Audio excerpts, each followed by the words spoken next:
How to use templates in Google Docs. First of all, open the Google Docs app and go to the main screen.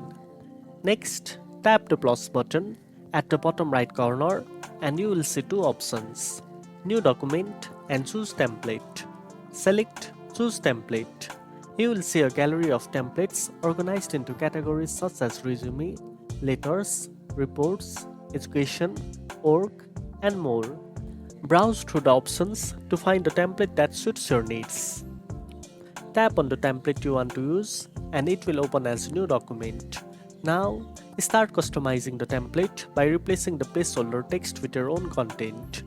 You can edit text, add images, and format the document to fit your style.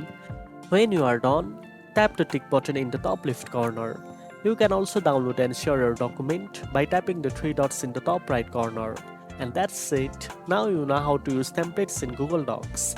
If you found this video helpful, don't forget to like, share, and subscribe for more tech tips. Thanks for watching, and I'll see you in the next one.